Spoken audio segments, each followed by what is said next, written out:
Eu quero pedir a você que abra a sua Bíblia, Hebreus capítulo 10. A gente está continuando a leitura da Epístola aos Hebreus. E aqui, nessa continuidade que nós estamos fazendo da Epístola aos Hebreus, a gente vai percebendo a profundidade desta epístola, que começa revelando Cristo no capítulo 1, mostra que Jesus é rei, profeta e sacerdote, o rei dos reis, o profeta dos profetas, o sacerdote perfeito, sumo sacerdote eterno, aquele que pagou o alto preço pelos nossos pecados. E aí o texto nos lembra que o Cordeiro de Deus também é o sacerdote, segundo a ordem de Melquisedeque, segundo aquela que é a proposição de Deus Altíssimo.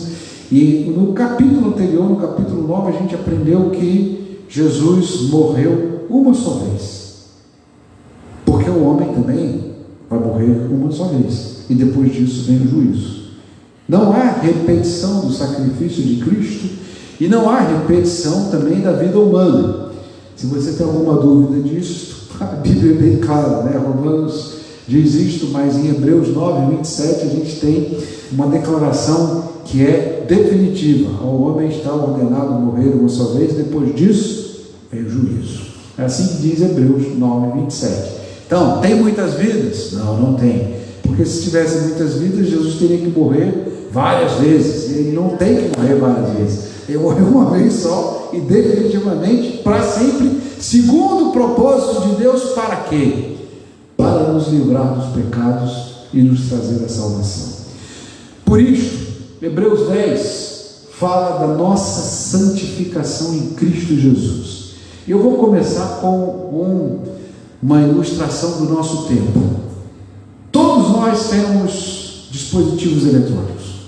Acho que aqui, deixa eu ver, todo mundo está com o seu celular, seu dispositivo eletrônico aí. Levanta a mão para eu ver quem está. Ou levanta o aparelho para eu ver o aparelho também. Pode ser. Então vamos ver aqui. Todo mundo está com o seu. Quem não está com o aparelho é diferente, né? Mas tem gente às vezes que está com a Bíblia em papel, que não gosta muito de dispositivo, não gosta de aparelho. Esses são poucos. Acho que tem alguém aqui, acho que alguém sem aparelho, sem celular, aqui com a gente. Então tem gente que veio sem. Então é interessante, gente. Hoje a gente fica surpreso. Como assim? Saiu sem celular, não tá? Mas hoje a gente tem os nossos dispositivos eletrônicos. Eu vou começar com esta metáfora, com esta ilustração. Os nossos aparelhos eletrônicos todos e as nossas redes digitais funcionam com uma lógica matemática que nós chamamos de algoritmo. Eu não vou levar você para as suas aulas de matemática, de aritmética para falar de algoritmo, não. Mas eu acho que você sabe que aquilo que você costuma repetir e costuma ver várias vezes cria determinadas formas de tendência que nós chamamos hoje de educação dos nossos algoritmos. Nossos algoritmos, eles tendem a mostrar mais daquilo que a gente vê. Não é assim que funciona? Acho que é assim. Funciona assim com o seu dispositivo eletrônico? Funciona assim com quase todos nós, né? A não ser aquelas pessoas que têm como é que a gente pode dizer, uma atenção mais difusa, e aí vem várias coisas ao mesmo tempo, e o algoritmo nunca consegue aprender o que a pessoa quer. Mas, em geral, a gente costuma ver mais da mesma coisa, porque o algoritmo funciona assim. Você faz uma pesquisa sobre geladeira, aí você vai ver vários tipos de geladeira, e aí vai mostrar mais geladeira, porque o algoritmo entende que você ama geladeira. E aqui eu quero que você entenda que aquelas pessoas que pesquisam comunicação e que pesquisam a interação entre comunicação, cultura e os nossos estados mentais dizem que esse é um grande problema. Porque os nossos algoritmos mostram mais daquilo que você vê, mesmo que seja desagradável. Isto quer dizer que se você viu uma imagem de um acidente, tem uma novidade para você, você vai ver vários acidentes. Se você viu um acidente de avião, você vai ver vários acidentes de avião. Se você viu um acidente de trem, você vai ver vários acidentes de trem. Tudo aquilo que a gente vê mais e que a gente procura mais é aquilo que mais nos é vendido, no mais nos é apresentado. Por exemplo, se você gosta disso, então se você viu lá um jogo de futebol, vai ver muito futebol. Mas hoje eu não quero ver futebol, quero ver outra coisa. Mas o algoritmo vai mostrar para você aquilo que você mais viu, e aquilo que você mais vê vai ser aquilo que você mais encontra. O que eu quero dizer para você aqui hoje é que, embora essa seja uma metáfora imperfeita, uma ilustração muito fraquinha, o nosso Senhor nos deu em Cristo um algoritmo de santificação. Talvez você não entenda o que eu vou dizer no início, mas eu quero pedir para você que preste atenção no que Jesus fez por nós, porque Ele não é só o Cordeiro e o sacerdote, mas Ele é o sacrifício perfeito, que em nossa união com Ele, nos dá a oportunidade de nos tornarmos cada vez mais santos. Lembra que o algoritmo mostra para você mais daquilo que você vê? Então, se você vê problema, o que eu posso dizer para você é que você vai ver mais problema. Se você procura nas suas redes digitais, na sua comunicação, várias coisas, e até às vezes coisas boas, é isso que vai ser apresentado para você. E isto é matemática, o algoritmo funciona assim. Pois o poder de Deus é mais forte que os algoritmos, e aqui eu estou brincando com vocês, dizendo que tem um algoritmo da santificação, você vai entender no final dessa mensagem. Mas antes, eu vou pedir para você acompanhar a leitura do texto que a Ariane vai fazer com a gente, e você vai ler conosco. Hebreus capítulo 10. Abra o texto, se você pode abrir o texto aí. Então abra o texto. Nós vamos ler ali na NVT, a nova versão transformadora, mas você pode ler na sua versão e comparar com a versão que nós estamos vendo, porque Bíblia é assim, você compara várias versões. Hoje eu escolhi a NVT porque eu preciso destacar algumas coisas que estão nesta versão, mas já prepare o seu coração, porque domingo que vem a gente vai trazer uma outra versão diferente. Vamos ler o texto então? A Ariane vai ler do verso 1 até o verso 4, e depois eu vou pedir para a gente parar e observar um pouquinho algumas coisas que estão nesse texto. Vamos ler juntos? A lei constitui apenas uma sombra, um vislumbre das coisas boas por vir, mas não as coisas boas em si mesmas. Os sacrifícios são repetidos todos os anos, mas nunca puderam purificar inteiramente aqueles que vêm adorar. Se tivessem esse poder, já não precisariam existir, pois os adoradores teriam sido purificados de uma vez por todas, e a consciência de seus pecados teria desaparecido. Em vez disso, esses sacrifícios os lembravam de seus pecados todos os anos, pois é impossível que o sangue de touros e bodes remova pecados. Amém. Vamos sentar? Então, vou pedir para você prestar atenção no que a gente acabou de ler. E vou voltar para a minha metáfora, para a ilustração. Todos os anos, todas as vezes que o povo chegava diante de Deus no templo, todas as vezes que o sacerdote tocava o chofar, os levitas cantavam os salmos, um animal era sacrificado. Era um algoritmo. Metáfora, né, que a gente está utilizando aqui, ilustração, uma coisa que se repetia e que eles viam o tempo todo. E o que é que esta repetição dizia? Dizia ali, verso 3, que vocês são gente boa. É isso que o texto diz, é isso que dizia, não. Lembra que o algoritmo que você vê hoje, desculpa dizer isso para você, mas ele também vai mostrar para você que você não é bom, que aquilo que a humanidade mostra é, pelo menos nas redes digitais que nós temos por aí, 9 entre 10 vezes que você entrar na sua rede digital, você vai ver que a humanidade não presta. E vai ter cada vez mais essa consciência, porque os nossos algoritmos são a mesma coisa que touros e bodes mortos, ensanguentados, sendo queimados numa pira de fogo. Lembram para a gente os algoritmos e lembram para a gente os sacrifícios que os nossos pecados estão diante de nós. Esse era o objetivo do sacrifício na lei, na antiga aliança. lembrar que o povo de Deus era composto de gente pecadora. E lembrar que os pecados coletivos, individuais e universais tinham como consequência a morte.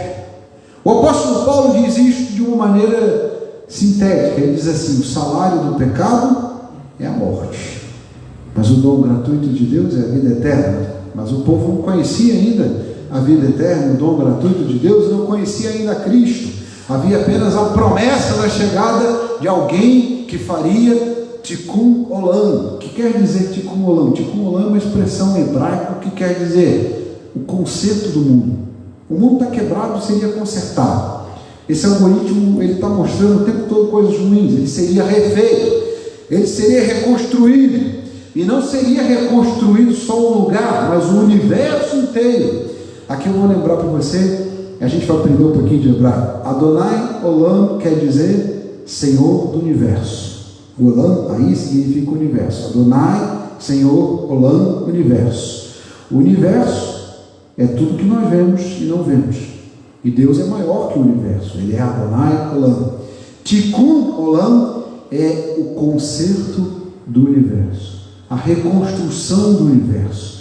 O universo está quebrado pela força do pecado.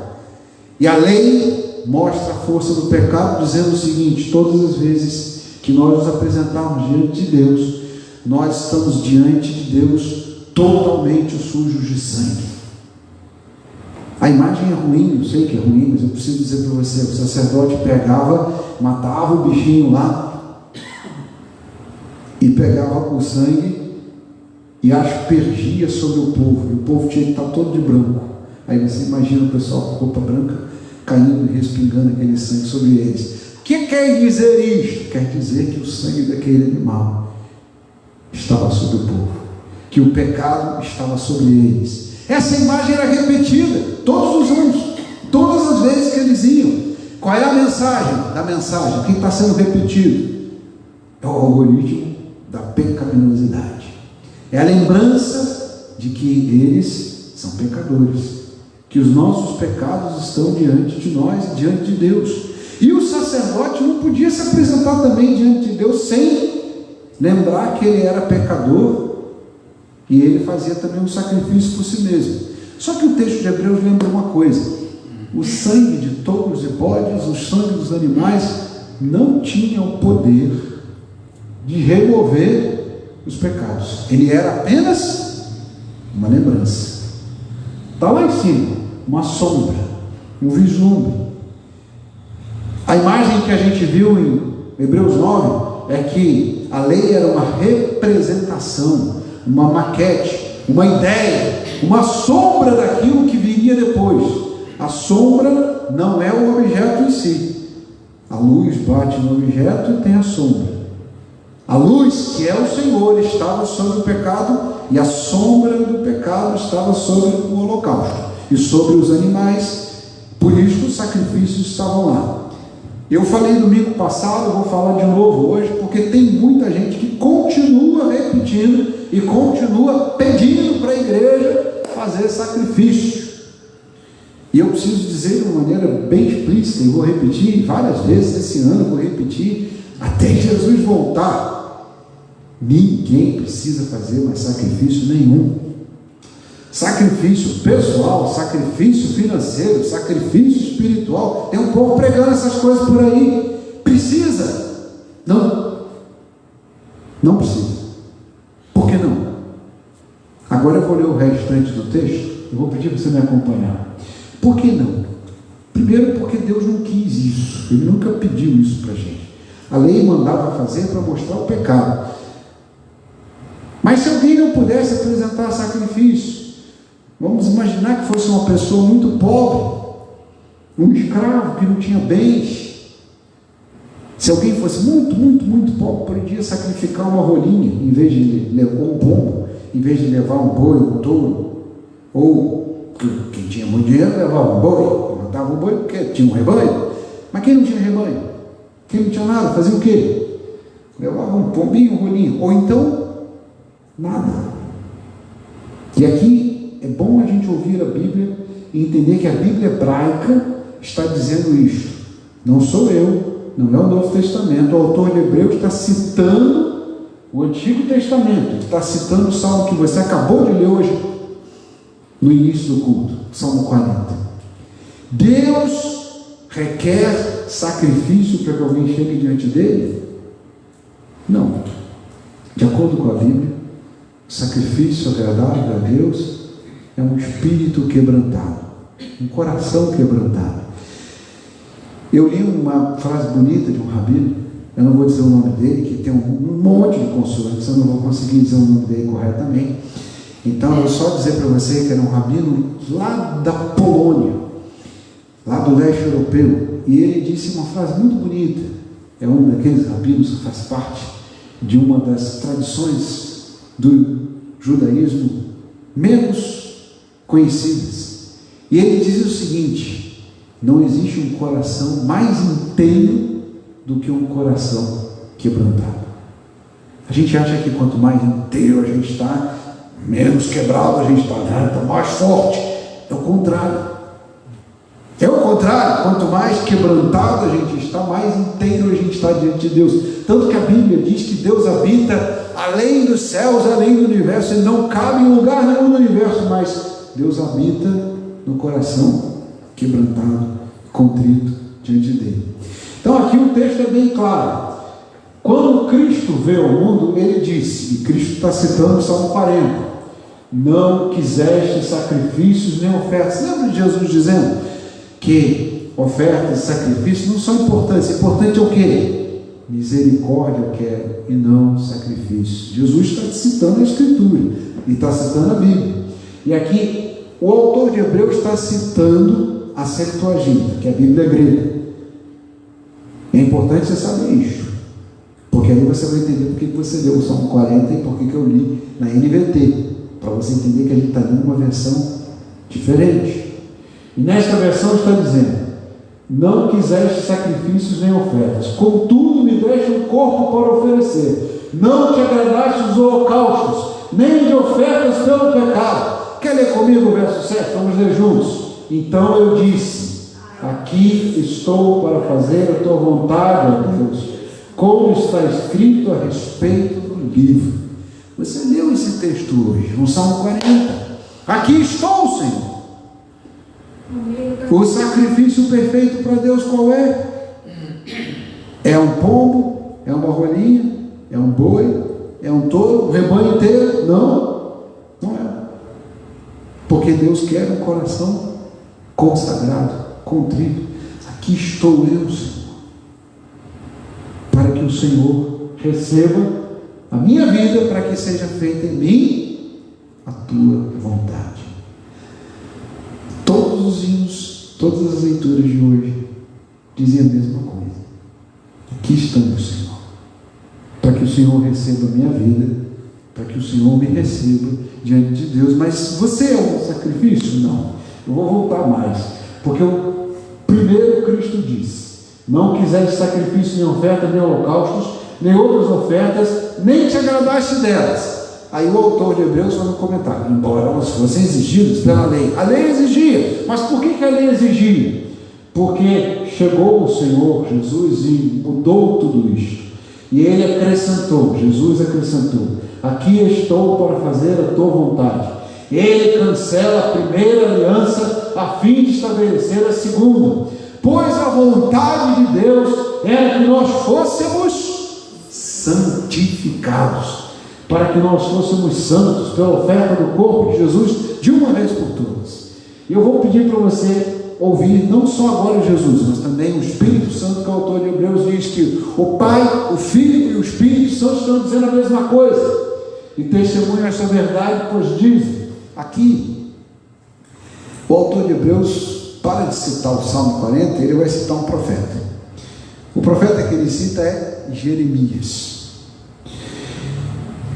Nenhum texto da Bíblia é tão duro com o povo de Israel, com os descendentes de Abraão, Isaac e Jacó, quanto os profetas. Isaías, Jeremias, Oséias, Joel, Miqueias, Naum, Abacuque, destroem qualquer pretensão que alguém tenha de justificar qualquer tipo de sionismo cristão. Esse negócio que às vezes as pessoas ficam falando por aí, descendente de Abraão, povo israelita, então por isso já está com o pé lá no céu, já é de Deus. Não é isso que os profetas dizem, não. Os profetas são burros. Não sou eu que estou dizendo, são os profetas israelitas.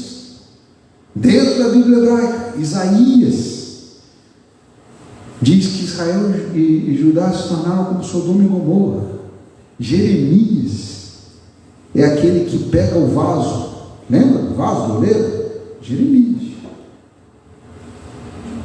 Ezequiel, Daniel, Oséias, Joel, Jonas, Miqueias, Naum, Abacuque, os profetas todos, eles vão dizer o seguinte: o Senhor não está satisfeito com os holocaustos, com os sacrifícios, com os cânticos.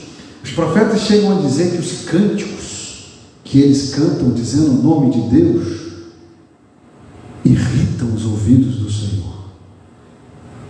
A mensagem do profeta é: eu não aguento mais ouvir os cânticos de vocês.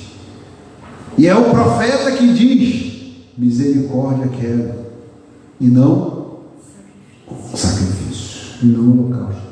Mudem a maneira de viver, diz o profeta. E aí o profeta diz, o profeta Jeremias: esta é a nova aliança que farei com o meu povo depois daqueles dias, diz o Senhor. Eu porei as minhas leis em seu coração e as escreverei na sua mente. E acrescenta: nunca mais me lembrarei dos seus pecados e nem de seus atos de desobediência. Onde os pecados, agora eu vou pedir para você ler comigo, eu botei vermelho ali para a gente ler.